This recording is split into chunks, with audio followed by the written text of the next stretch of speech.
Bien, me retiro la mascarilla para fines de la grabación. Nuestros amigos de las redes puedan también disfrutar este sermón posterior a nosotros. Bien, antes de abrir la palabra de Dios, pidamos permiso al autor para que nos dirija en este breve estudio que vamos a tener en esta mañana. Vamos a hablar el día de hoy sobre las escuelas de los profetas y cómo o por qué Dios decidió traer este tema a Morningside el día de hoy. Así que antes de estas ideas ser expresadas por Dios a través de su siervo en esta mañana, vamos a pedir la autorización del Espíritu para que nos permita entender su palabra. Eterno Dios, venimos ante ti una vez más, antes de abrir tu palabra, que, oh Dios, podamos hacerlo con respeto, con reverencia, y que podamos, oh Dios, entender para qué tú quieres presentar este tema en esta mañana a la iglesia de Morningside. Gracias porque tu palabra es siempre una fuente de eterna sabiduría. En el nombre poderoso de Jesús. Amén. Abramos nuestras Biblias y vámonos al libro de Deuteronomio, capítulo 33, versículo 3. Deuteronomio, que viene siendo el quinto libro escrito por Moisés en la Biblia, el quinto. Génesis, Éxodo, Levíticos. Perdón, el cuarto. No, el quinto. Número Deuteronomio. 5. El quinto libro de la Biblia. Así que allí hay versiones que pueden variar en esto. No sé si Carlos puede proyectar el texto. Dime cuál. Deuteronomio 33:3. Ok, 3. Es fácil de recordar ese texto, ¿verdad? 33:3. Vamos a ver cómo dice en esta versión. Me voy a concentrar en la última parte del versículo, pero vamos a leerlo después de los 2 puntos. Aún amo los pueblos, todos sus santos en tu mano. Ellos también se llegaron a tus pies y recibieron de tus dichos o de tus palabras. Otra versión lo diría así: ellos se sentaron a tus pies, cada uno recibió tus palabras. Otra versión puede decir: ellos siguieron tus pasos y recibieron dirección de ti. De todas formas, el sentido creo que se mantiene, se conserva. El sentido de sentarse a los pies es una forma muy común en la antigüedad para sentarse ante aquel que puede decirte algo, ante un maestro espiritual o alguien que puede compartir algo de sabiduría. Los griegos, sobre todo, tenían la fórmula que se ha perdido con el paso del tiempo, en el cual la enseñanza era en una forma de círculo, no como ahora que es todos los alumnos de frente y el maestro acá, lo cual concentra al maestro como fuente absoluta de autoridad, sino que se sentaban en círculo porque se decía que de todo se puede aprender. Hoy las corrientes modernas de enseñanza, por ejemplo, Paulo Freire, que es un gran educador famoso para los que estudian educación, dice que nadie educa a nadie, pero tampoco nadie se educa solo. Entonces, ¿cómo él nos ayuda a resolver ese trabalengua? Si nadie educa a nadie ni nadie se educa solo, dice que todos nos educamos entre sí, interactuando entre nosotros y con la sociedad que nos rodea. En otras palabras, todos tenemos algo que aprender de alguien y podemos ser maestros de alguien en algo. Hasta ahí estamos claros. Jesús quiere tener una interacción de este tipo con nosotros. Jesús quiere que vengamos y que nos sentemos a sus pies. ¿Recuerda la gran escena cuando... ¿sí? Oh, sorry. Sí, gracias hermano por la... Sí, no, gracias. Hay una traducción, así que voy a tener algunas pausas para que puedan ayudarles a entender a mis hermanos de habla inglesa. Bien, Jesús dice acá la palabra que le gustaba enseñar de esa manera. Recuerden la escena de Marta, María y Lázaro, la casa que Jesús le gustaba visitar. ¿Por qué Jesús visitaba esta casa? Jesús visitaba esta casa porque podía hablar sin ser malinterpretadas sus palabras. Era la casa de confianza de Jesús. La casa de Marta, María y Lázaro. ¿Qué Jesús hacía? Jesús enseñaba. En una de estas ocasiones vemos a una María y a una Marta, que ambas escogieron hacer actividades diferentes. Una de las dos escogió los oficios de la casa para atender al invitado, y se perdió en los afanes del oficio de la casa y perdió el tiempo de instrucción.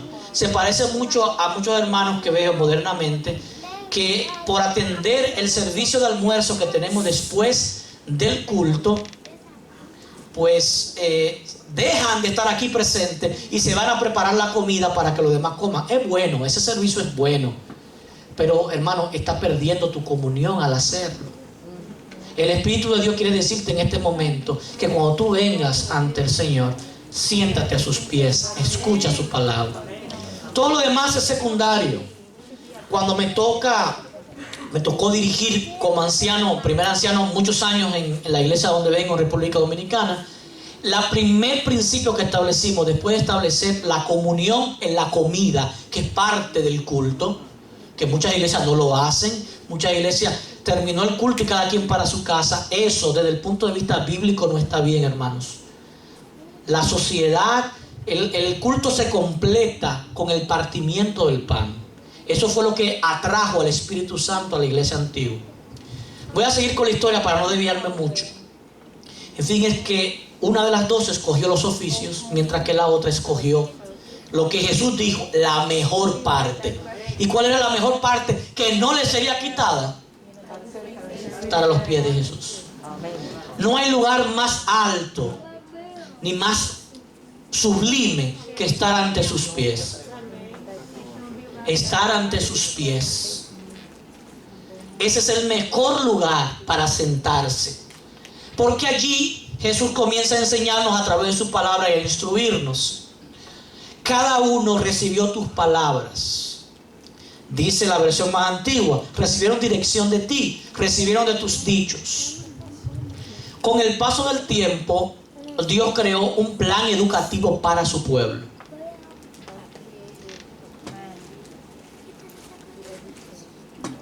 El plan educativo que Dios estableció tenía como centro la familia. La familia tenía que enseñar de todo un poco, y todo tenía que estar relacionado con Dios o con su palabra.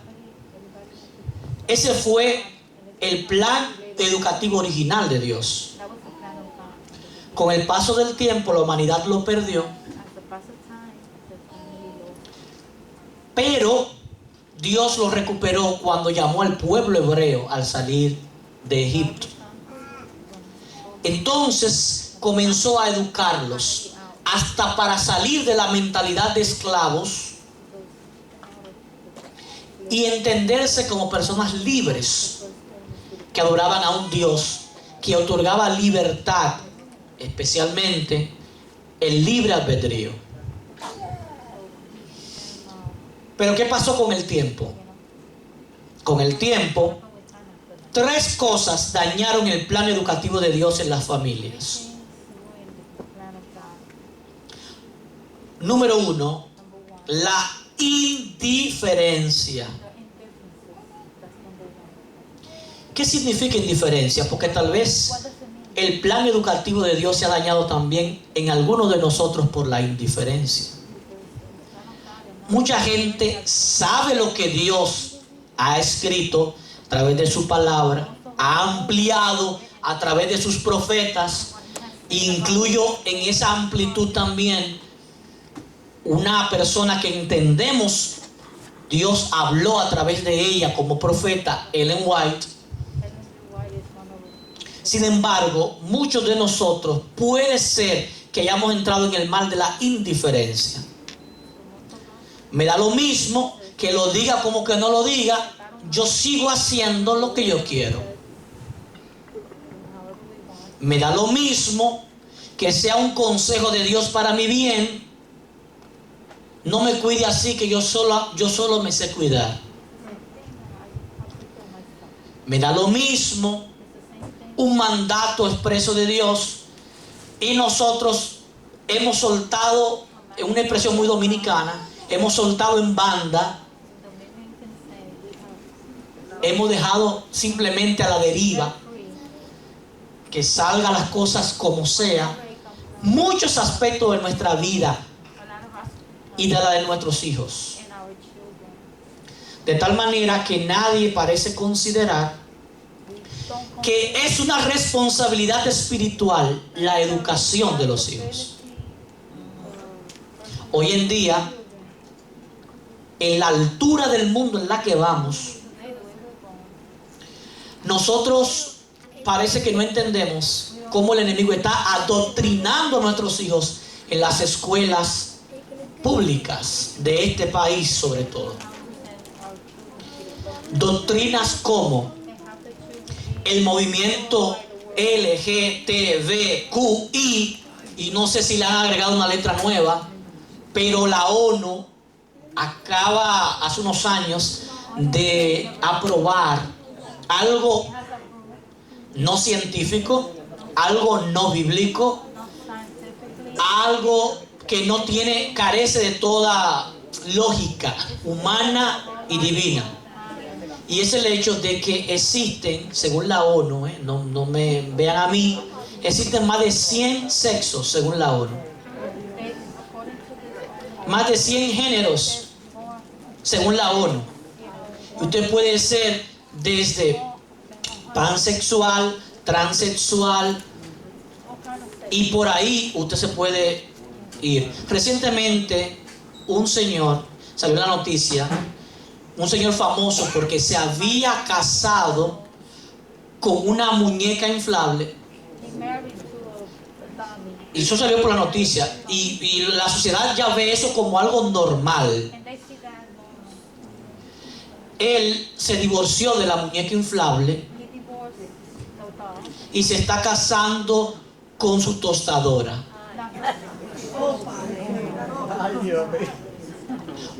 No sé si usted, igual que yo, se puso a pensar, o sea, ¿qué sentido tiene? Pero desde el punto de vista de la educación que se está brindando comúnmente, se le está enseñando a nuestros hijos y nuestras hijas que cosas como esas son normales, que ellos son los que están bien y nosotros somos los que estamos mal, por enseñar el principio bíblico de que Dios los creó, varón y hembra, los creó. Génesis capítulo 5. Y puso el nombre de ellos Adán, el día en que los creó. No escucharon mal, no dije Adán y Eva. Dios los llamó a los dos Adán, humanidad. Luego Adán decide ponerle el nombre a Eva y dice, te va a llamar Eva porque del varón fuiste tomada. Es como una manera de Adán distinguir los géneros, Adán, Eva, para él.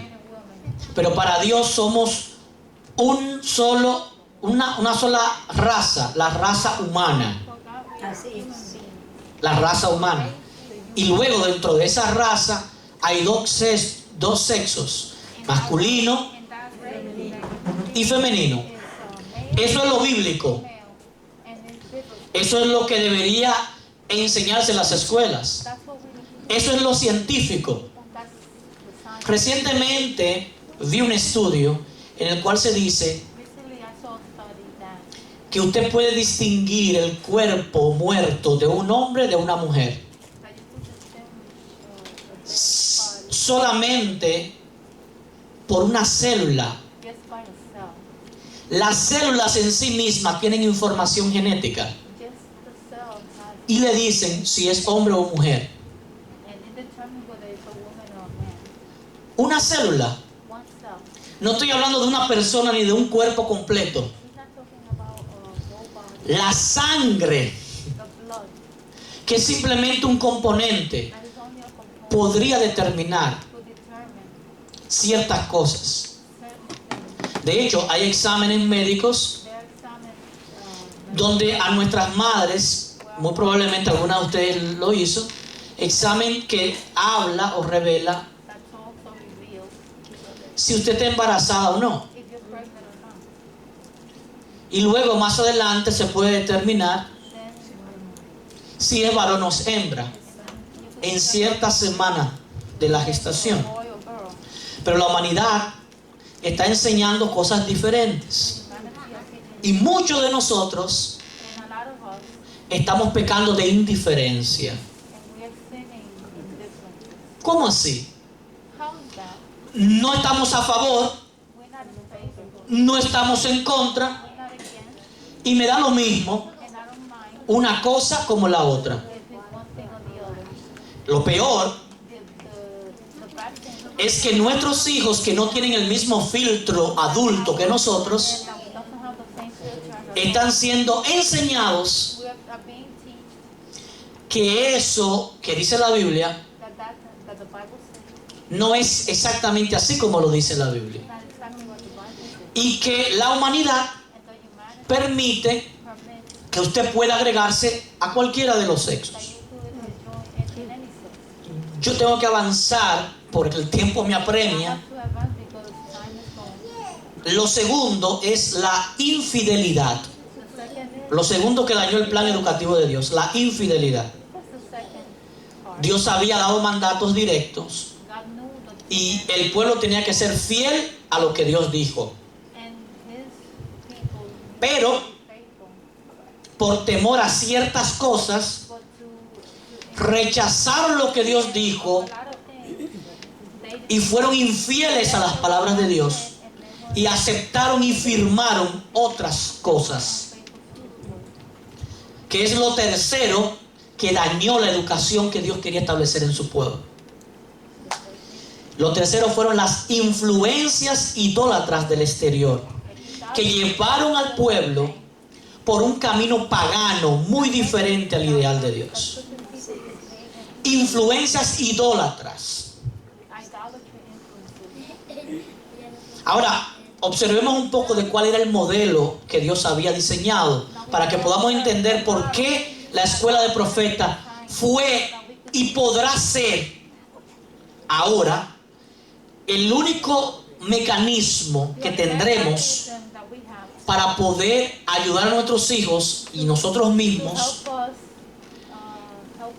escapar del modelo educativo de la bestia, que es el sistema político religioso que se está armando y que pronto formará, junto con los protestantes apóstatas de América, lo que llamamos la imagen de la bestia. Y esa imagen de la bestia, a su vez, formará un gran conglomerado, una gran unidad, que se llamará la Gran Babilonia.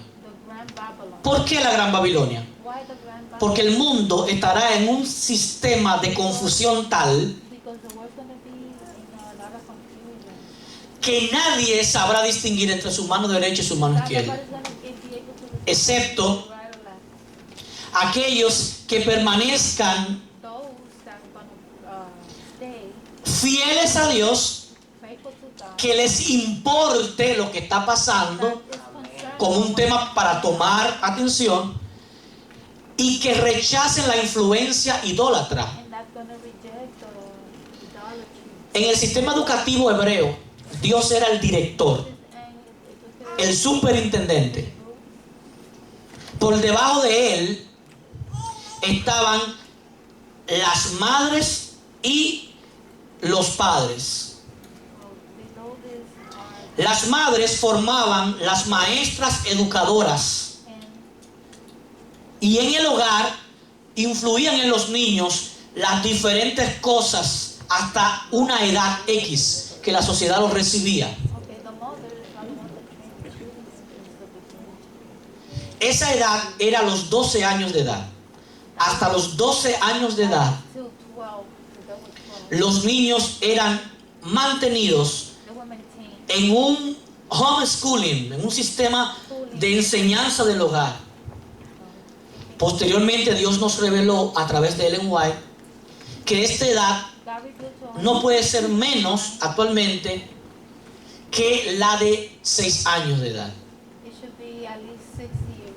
Pero lamentablemente muchos de nosotros, por trabajar fuera de los hogares, tenemos que delegar hasta nuestros bebés a un, ayúdenme, a un daycare o a una escuela, si los acepta a esa edad, aún desde una edad que todavía su carácter puede ser moldeado a imagen y semejanza de lo que quieren hacer. ¿Van entendiendo por dónde va el asunto? Bien, las madres eran las principales educadoras hasta cierta edad. Esto tenía sentido en una sociedad donde las madres cuidaban a los hijos hasta cierta edad y los padres iban afuera a trabajar. Sin embargo, hoy en día la sociedad nos está obligando a que todo el mundo trabaje, porque ¿cómo se sostiene una familia? Los biles con un solo sueldo. Pero ¿qué estamos poniendo en la balanza? ¿Y quiénes están siendo más inteligentes que nosotros?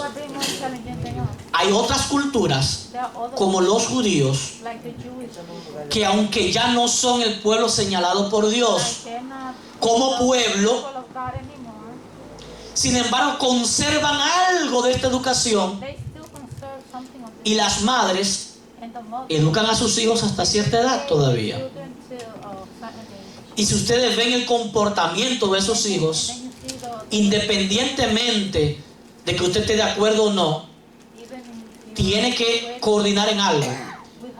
Parecen que están bien educados en la línea que ellos quieren.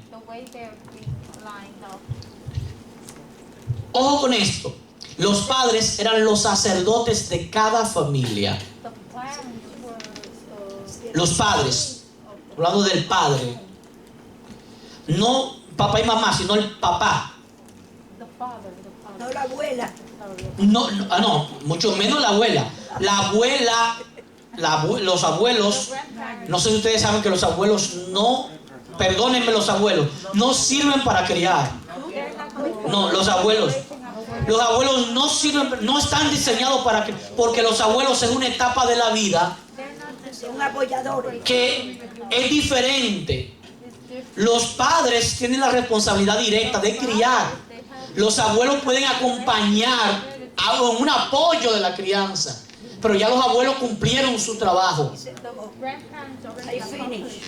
Ellos cumplieron su trabajo con los que somos padres. Ahora, a la falta de papá y mamá, o si papá y mamá no tienen los principios espirituales de los padres, de los abuelos, perdón, los abuelos pueden intervenir para ayudar en el proceso de salvación y restauración del niño. She said like you, mami. Exacto. Yo fui criado con mis abuelos, igual que la hermana, igual que la nietecita ahí que dice muy bonita que le gusta. Sin embargo, ¿por qué fue? Mi padre, mi papá y mi mamá en ese momento no eran adventistas del séptimo día. Mi abuela, antes de mi nacimiento, ya era adventista hacía años. Y ella, de manera sabia, le dijo: ustedes viven cerca de nosotros, de la casa paterna. Él tendrá un cuarto aquí, lo vamos a educar, y él puede ir y volver. Ustedes van a tener la responsabilidad, como van a seguir siendo sus padres. Solo que permítanme introducirlo en la parte religiosa al niño. Y así nos guiaron desde pequeño. Para poderme bautizar en la iglesia, me hicieron aprenderme en ese momento las 27 doctrinas de los adventistas, el libro, y por lo menos poder decir de memoria 10 versículos por cada doctrina. Para los 12 años de edad, ya yo me sabía 120 versículos mínimo by heart, de memoria. Porque la abuela intervino. Porque era necesario. Si me hubiera criado con mi padre, los valores fueran distintos a los que ahora poseo. Ahora, el papá, Dios le va a pedir cuenta por esto. Y ojo a los padres que no lo están haciendo. El papá está encargado de que cada día haya un culto familiar en la mañana antes de salir a trabajar y en la noche al regresar antes de ir a la cama a dormir. No me digan como excusa que es que me levanto muy temprano. En nuestro caso, en nuestra familia, tenemos que levantarnos a las 5 de la mañana para poder con las niñas tener una hora para el culto familiar y luego poder salir a las calles a trabajar, llevarlas a la parada de autobús a las 7 de la mañana y así sucesivamente. Pero cuando ellos regresan, mi esposa trabaja solo hasta una hora que le permite recogerlos y estar con ellos, con ellas, en este caso son 2 hembras, en la casa. Mi esposa va, los recoge, los deja, lo tiene en la casa y de ahí en adelante ella supervisa todo lo que van haciendo o viendo.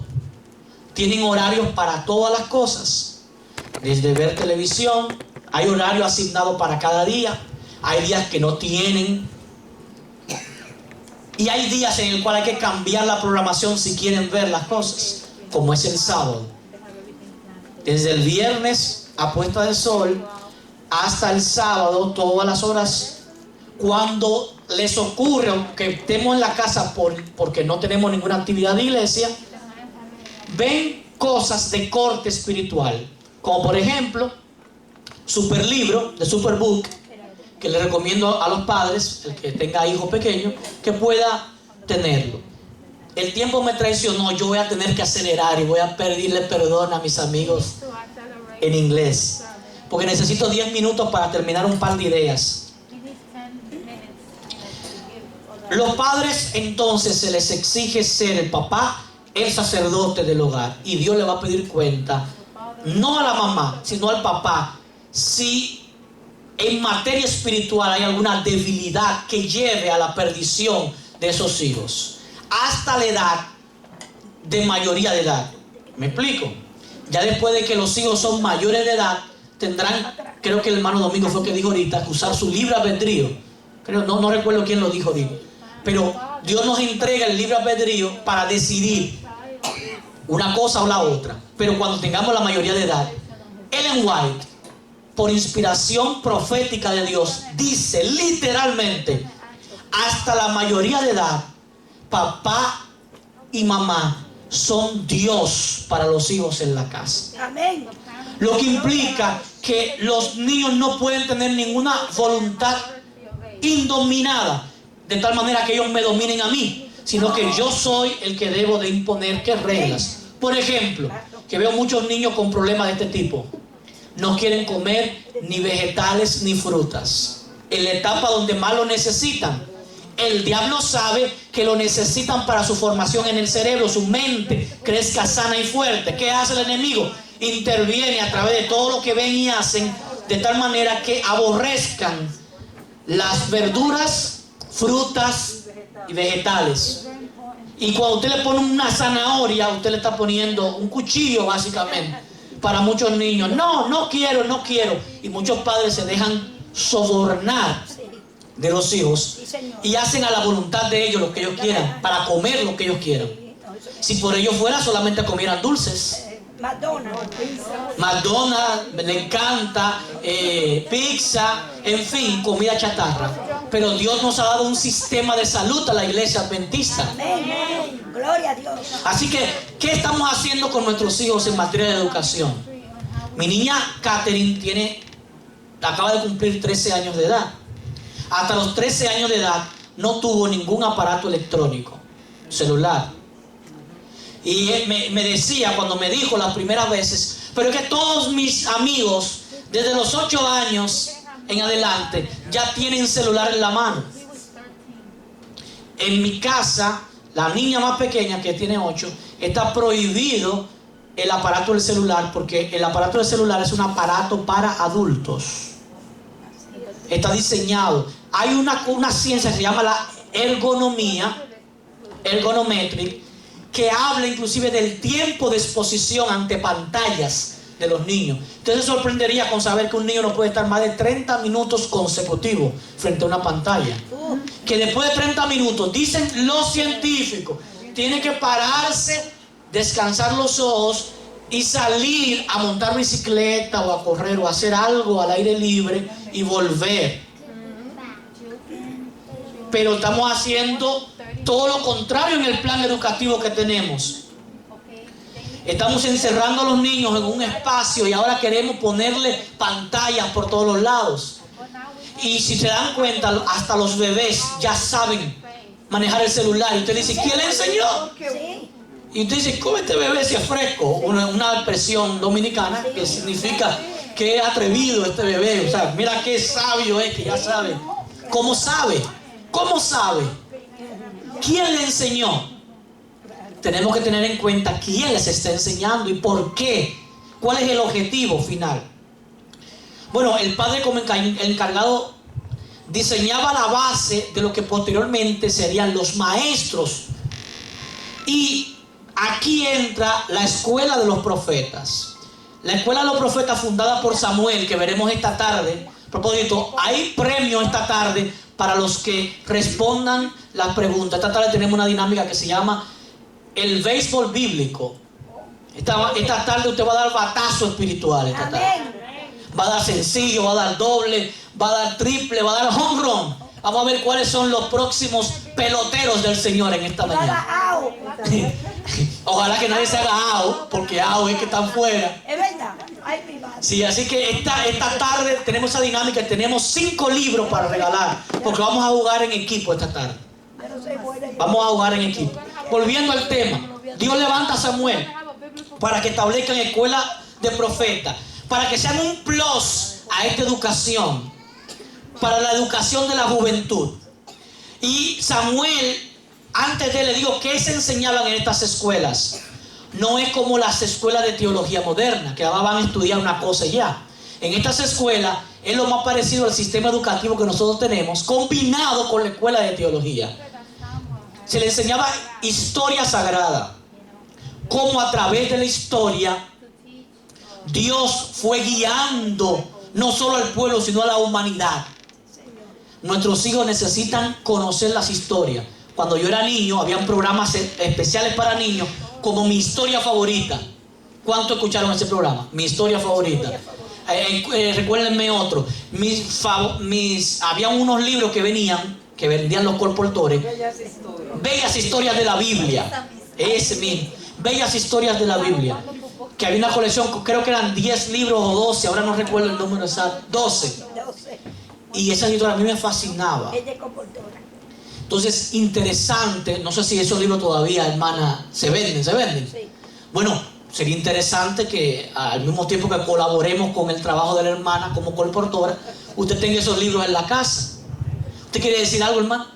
También había uno que se llamaba El buen samaritano. El joven moderno. Oh sí, había varios de Nancy Van Pedel, sobre todo, que hablaban de las relaciones familiares y demás. Tengo 3 minutos, Carlos. Dime. No. Yo recuerdo que mi madre nos llamaba con amor. ¿Te acuerdas? Yo recuerdo que mi madre nos llamaba con amor. Es hora de cantar y orar. Al abrir nuestros escenarios. Ay, sí, Carlos, gracias. Sí, eso era. Eso era precioso, aunque a mí no me gustaba mucho ese canto, ¿sabes? Cuando yo era pequeño, para ser honesto. Pero después me gustó con el paso del tiempo, porque fui educado. Después de que usted se acostumbra a algo, ya es algo natural. Mis niñas se levantan a las 5 al culto y al principio era simplemente a dormir. Y la mujer decía, pero ¿y a qué es que venimos al culto? Porque si ya van a estar durmiendo, no hagamos nada mejor. Y deja que algo queda, algo entra. Algo entra. Y ha entrado y mucho. Amén. Ha entrado y mucho. Porque yo mismo era durmiendo la mayoría del culto familiar en la mañana. Sí. Y para honra y gloria de Dios, ahora lo que hoy soy se lo debo a mi abuelita, Amén. que hacía ese sacrificio. Gloria a Dios. Posteriormente mi abuelo, que no era adventista, llegó a los pies de Cristo por el culto familiar que nosotros hacíamos. Y por Radio Amanecer, que aunque él lo criticaba, cuando nosotros íbamos los sábados a la iglesia, él ponía la emisora porque quería seguir escuchando el programa que estaba. Y con el paso del tiempo, un día nos sorprendió un hombre que nunca había visitado la iglesia. Después de años, mi abuela y yo orando por él. Y visitó un día, yo vine hoy a bautizar, porque él era católico, apostólico romano, pero de hueso rojo. Y un día nos sorprendió y de ahí en adelante él siguió. La historia sagrada se enseñaba. El método para entender la profecía adventista, ¿saben cómo se llama? Método, lo estudiamos los otros días, las lecciones del folleto pasado. Método historicista. Historicista gramatical. Está el método preterista, lo pone todo en futuro. El método futurista, todo para el futuro. Perdón, el preterista, todo para el pasado. El futurista, todo para el futuro. Y está el método adventista, que se llama historicista, que es rastrear en la historia cómo Dios ha ido guiando a la humanidad. Muy poca gente sabe eso. Los adventistas somos llamados a explicar Daniel capítulo 2 de memoria, y que usted pueda saber los imperios de la tierra, cómo esos imperios culturalizaron al mundo, cuál es la influencia de cada imperio, de Babilonia, de Medo-Persia, de Grecia, de Roma, tanto en la etapa papal como en la etapa imperial. ¿Ok? Entonces todo eso, un adventista del séptimo día tiene que manejarlo. Hoy en día, usted hace un censo en la iglesia, quienes manejan esa historia de Daniel, que eso es algo básico, no hablemos de Apocalipsis, Daniel, que la mayoría del libro es historia. Esa historia, ¿quién la conoce hoy en el pueblo? Yo conozco lugares donde los niños, desde antes de los 12 años, se saben esta historia y la dominan de tal manera que pueden explicarle a un adulto. Se enseñaban la geografía y cómo Dios había creado el mundo y todo, la biología, la economía, y voy a hacer una pausa en la economía, la educación financiera. Ningún hijo de Dios debería de ser miserable. Amén. Así es. La pobreza no está en la concepción de un Dios creador. Fíjese que todo lo que Dios creó, lo creó de a mucho. Los cabellos, ¿cómo son? Poco o mucho. El agua en el mar, ¿cómo es? Poca o mucha. La arena del mar, las estrellas del cielo. Todo lo que Dios creó. El cuerpo humano, usted diría, no es un solo. Y somos tantos millones. Sí, pero ¿y adentro cuántas células usted tiene? Dios es un ser que le encanta la abundancia. El que se limita porque quiere. Pero como no se nos enseña economía financiera o educación financiera, eso es parte del sistema que Satanás quiere imponernos. ¿Para qué? Para que usted no entienda cómo los poderosos del mundo manejan a los más pobres. Cómo el 3% de la población mundial controla al 97%. O sea, 97% pobre. Solo un 3% son los que viven bien y a las anchas. Eso deberíamos de ser nosotros, los hijos de Dios. Amén. ¿Por qué no lo hemos aprendido? Porque desde la casa no se nos enseñan los principios de economía. Le voy a decir un solo, porque ya el tiempo se me fue. Un solo de los principios de economía que le enseñaban los hebreos y todavía enseñan a sus hijos. Cada hijo hebreo, desde que nacía, desde que estaba en la barriga, perdón, se le entregan 5 alcancías a su nombre. 5 alcancías. 5 piggy banks. Y estas 5 alcancías tienen los siguientes nombres. Alcancía 1, 50% para gastos generales. Ese 50% abarca todo lo que usted vaya a gastar, que sea algo rutinario. Se le enseña, aunque no paguen casa, no paguen biles de luz, de electricidad, no paguen ningún bill, se les enseña que hay un 50% de sus recursos que van a ser para sus gastos. En el caso de los niños, como todavía no pagan nada de eso, se le va enseñando a través de un modelo en el cual ellos pueden colaborar en las casas de sus padres. Pero a cada hijo judío, por lo menos a la semana, se le entrega un billete de $10, mínimo. Y de los $10, $5, él tiene que sacarlo él y entregárselo a la mamá. Porque todo el dinero lo administran las damas. Y las damas le dan el mayor grado de educación financiera para que ellas puedan educar a los niños desde pequeños. Y los padres, todo lo que reciben, lo llevan y lo ponen en una cuenta común. La casa dividida, dice la palabra, una casa dividida no prosperará. Nadie que el marido tenga un bolsillo y la esposa tenga otro, olvídese de abundancia económica. Olvídese. Entonces, el principio es ese. Desde niño, él saca $5 de esos 10 y se lo lleva a la mamá. La otra alcancía, que debía ser la primera que yo mencione, pero la dejé como segundo, no por nada, sino por orden de cantidad, es un 10% para diezmo al Señor. Esa es la porción del Señor.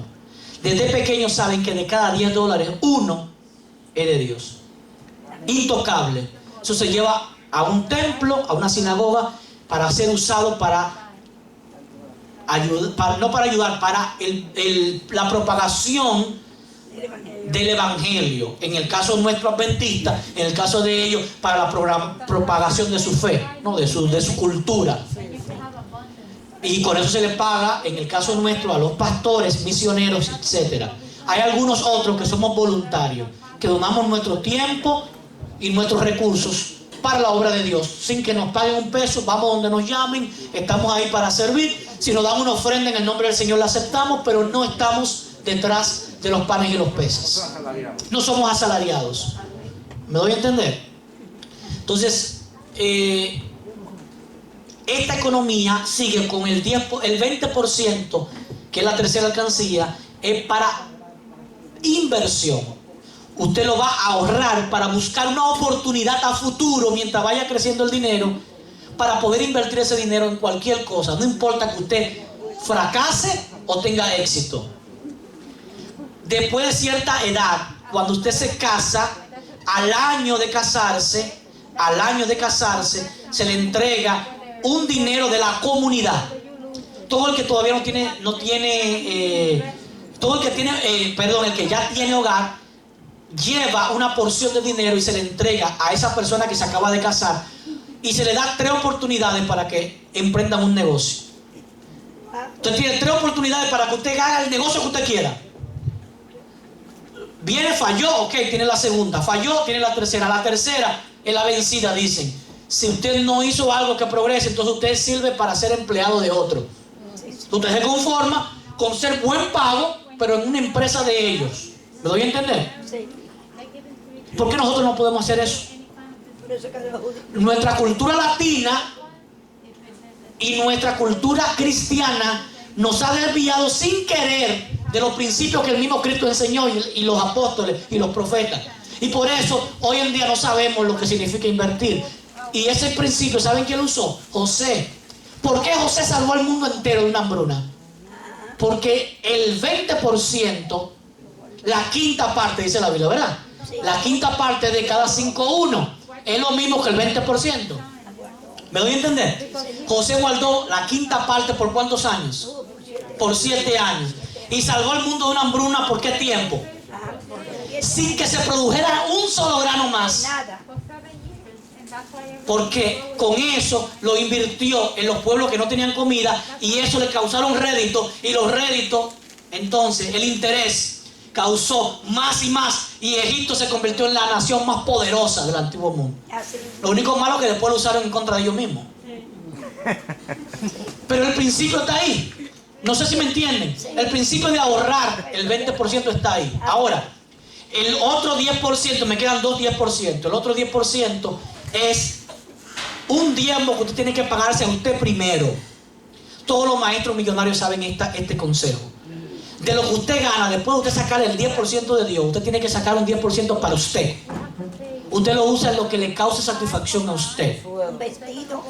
En el caso de los hogares o matrimonios, usted agarra el 10%. Usted diría, pero que no me va a dar el dinero. Pruébelo. Amén. Que yo lo probé. Tengo 3 años probándolo cuando descubrí este método. Y en el nombre del Señor, vale la pena. Amén. Vale la pena. Vale la pena. Por ejemplo, esto se lo voy a decir así como una ñapita. Hace poco, recientemente, nos quedamos sin uno de los vehículos. Y ya teníamos la necesidad de otro vehículo. Compramos un vehículo que no es un vehículo del año, pero compramos un vehículo al cash. Y a nosotros no nos dolió, porque eso sale del dinero propio de que cada quien hace lo que necesita hacer en el momento que necesita hacer. Amén. En el caso de la familia, ese 10% se divide entre mis 2 hijas y mi esposa y yo. Mi esposa y yo cogemos una porción más grande, a las hijas le damos un 1% cada una. Entonces 1% para la más grande, 1% para la más chiquita, y nosotros cogemos un 4% cada uno. Mi esposo un 4 y yo un 4. O sea, que de cada $10 de nosotros, hay 1 para la chiquita, 1 para la grande, 4 para mi esposo y 4 para mí. Amén. Y nadie pelea ahí. Ella hace lo que tiene que hacer y me lo informa por cortesía. Igual yo. Y a mí me gusta mucho invertir en la causa del Señor. En comprar Biblia, en comprar libros, en esto, en mandar para que obra misionera X que necesita dinero se haga en un lugar X. Eso es lo que a mí me gusta y me llena de satisfacción. Pero la esposa tiene sus otras necesidades, ¿no? Propias de la mujer. Se le entiende y se le respeta. No hay pleito. 10% para mí. Y el otro 10% es un 10% para ahorro de fondo de emergencia. Amén. Ahorro de fondo. Después yo no voy a dar detalles porque ya el tiempo se me fue. En fin, ese es el modelo educativo. Hoy no se enseña. Se enseñaba literatura, teología, música. Cada hijo de hebreo sabía tocar un instrumento y poesía. Hoy en día, ¿cuántos de nuestros hijos saben tocar un instrumento? Si estuvieran en colegio adventista supieran. Sí, Señor. Mis hijas, nosotros no tenemos más dinero que tal vez ninguno de ustedes. Vinimos a este país como inmigrantes y no teníamos absolutamente nada. Carlos sabe, llegamos con una mano adelante y otra atrás, como dicen en el país de nosotros. Sin nada.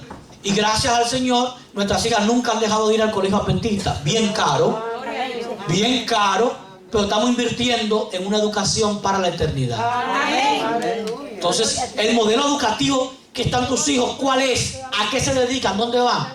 Tal vez no sea el modelo perfecto, ya tanto tiempo después del pecado, pero es el que mayor conserva nuestros valores de fe adventistas. Amén. Por lo tanto, mientras no se cierre el negocio, porque pronto nos van a quitar todas las escuelas, todas, he dicho todas.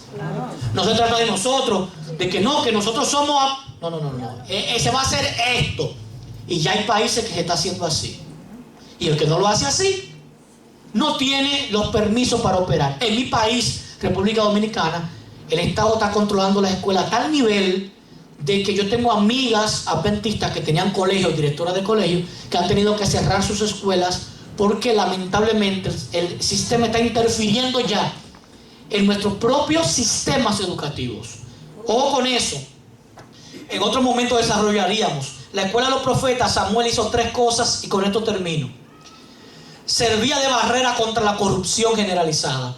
A donde vayan sus hijos o estén siendo educados, sea en la casa o sea en la escuela, debería usted de priorizar si están siendo una barrera en contra de lo que está popularmente, pero que está en contra de Dios. ¿Me di a entender rápidamente ahí? Sí. Ejemplo, los hijos de Elí, ustedes leyeron lo que le pasó.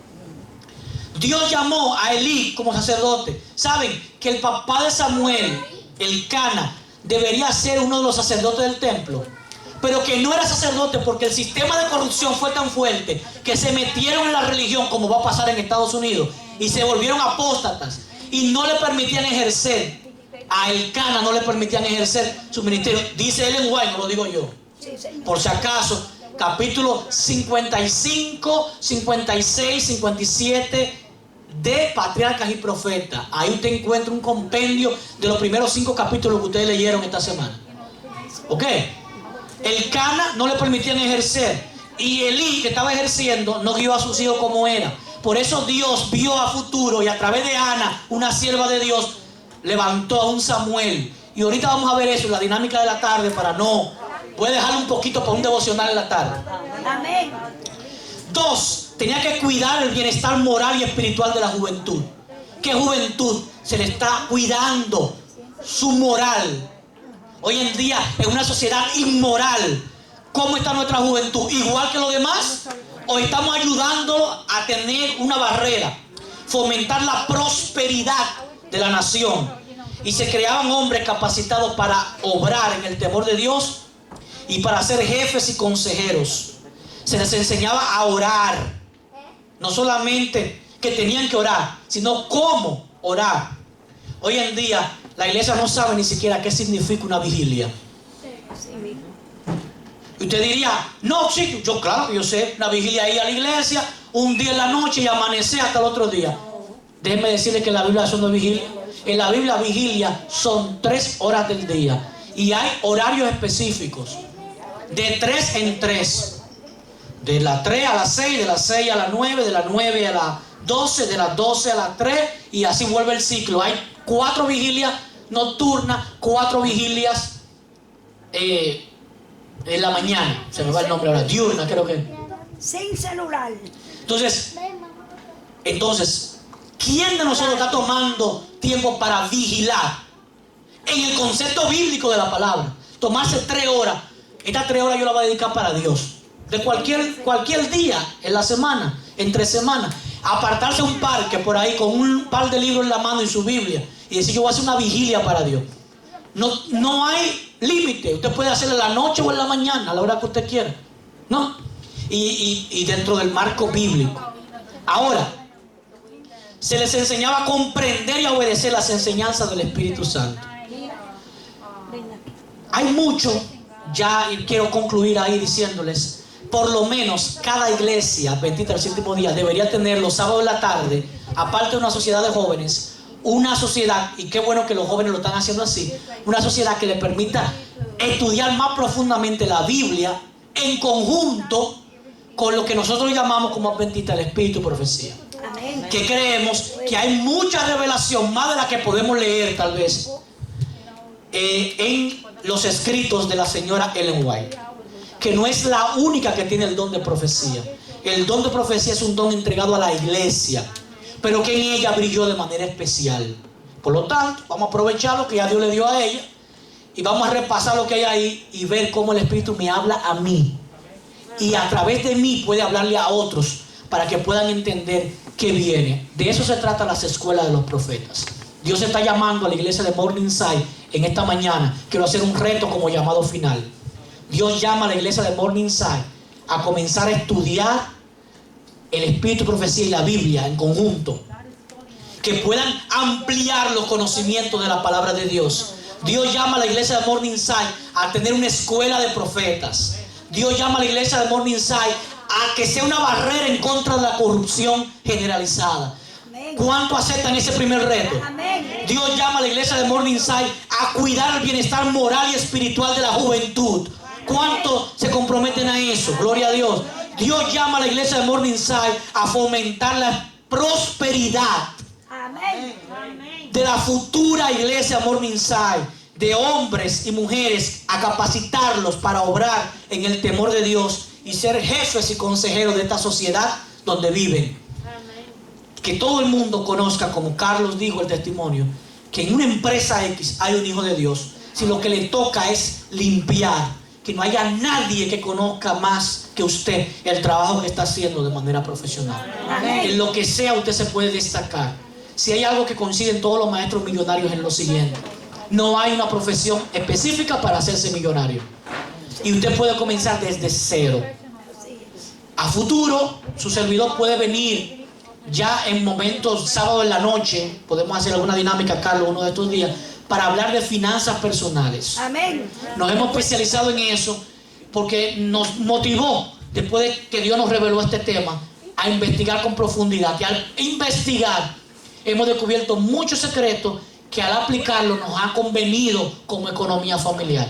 Si a futuro les interesa, quedo a su disposición, hermano Carlos e Iglesia Morningside, para en un momento que no sea sábado, explicar gráficamente cómo usted puede incrementar su prosperidad para usted y para sus hijos a futuro. Amén. Dios nos bendiga y ojalá que el Espíritu de Dios en esta mañana te haya hablado de manera especial. Gloria a Dios. Amén. Bien, con este tema vamos a orar. Y antes de orar, tenemos comida. We have food. If you want a food, you want to go to the park. It's like in front of the